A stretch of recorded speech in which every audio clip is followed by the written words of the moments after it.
Hallelujah. आइए हम मेरी भविष्यवाणी की पुस्तक में से आज के वचन को पढ़ते हैं। परमेश्वर आपको देख और सुन रहे हैं। भाग दूसरा। लूका 22 की 61 में लिखा है। तब प्रभु ने घूमकर पतरस की ओर देखा और पतरस को प्रभु की वह बात याद आई जिसने कही थी, आज मुर्ग के बांग देने से पहले तू 3 बार मेरा इनकार करेगा। मेरे प्रिय, बाइबल बताती है कि जब पतरस यीशु मसीह का इनकार कर रहा था, तब जैसे ही उसने तीसरी बार प्रभु का इनकार किया, वैसे ही प्रभु ने पतरस की ओर घूम कर देखा। तब पतरस को प्रभु की वह बात याद आई जो उसने कही थी कि आज मुर्ग के बांग देने से पहले तू 3 बार मेरा इनकार करेगा। और जहाँ पतरस और प्रभु थे, वहाँ एक महासभा बुलाई गई थी। तो वे लोग प्रभु पर दोष लगा रहे थे और वहां बहुत शोर हो रहा था और पतरस प्रभु से दूर खड़ा था। फिर भी इतने शोर में भी दूर होने के बाद भी प्रभु ये जानता था कि पतरस क्या कर रहा है और इनकार कर रहा है। इसलिए जब हम अपने घर में हैं या अपने काम पर हैं, उस समय अगर हमें लगता है कि शारीरिक रूप में परमेश्वर यहाँ उपस्थित नहीं है, तब भी हमें ये बात याद रखनी है कि परमेश्वर मुझे देख और सुन रहे हैं।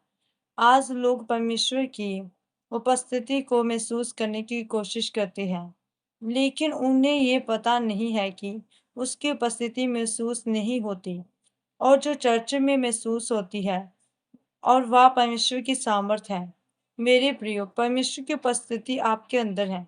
जब आप सुबह सो कर उठते हैं, तो आप अपने हाथों और पैरों को महसूस नहीं करते हैं कि पहले मैं महसूस करूंगा, फिर मैं उठूंगा और फिर अपने हाथों और पैरों को बिस्तर से नीचे रखूंगा। परंतु आपको ये पहले से ही मालूम होता है कि आपके हाथ और पैर आपके साथ हैं। उसी तरह परमेश्वर आपके साथ है। उसे महसूस करने की ज़रूरत नहीं है। सिर्फ आपको ये बातें याद रखनी है कि परमेश्वर आपको सुन और देख रहे हैं। मेरे प्रियो, आपको ये बात पता होनी चाहिए कि परमेश्वर जीवित है और हमारा परमेश्वर जीवित परमेश्वर है। और जो परमेश्वर पतरस की अविश्वास की बातों को सुन रहे थे, वह मुझे भी सुन रहे हैं। जो परमेश्वर यूसुफ के विश्वास को और उसकी परमेश्वर के साथ वफादारी जो थी, उसे देख रहे थे, वही परमेश्वर मुझे आज समय देख और सुन रहे हैं। तब आप अपने जीवन में छुटकारे को हासिल करेंगे। आमीन। आइए हम मिलकर प्रार्थना करते हैं। सर्वशक्तिमान परमेश्वर, इस वचन के लिए मैं आपका धन्यवाद करती हूँ।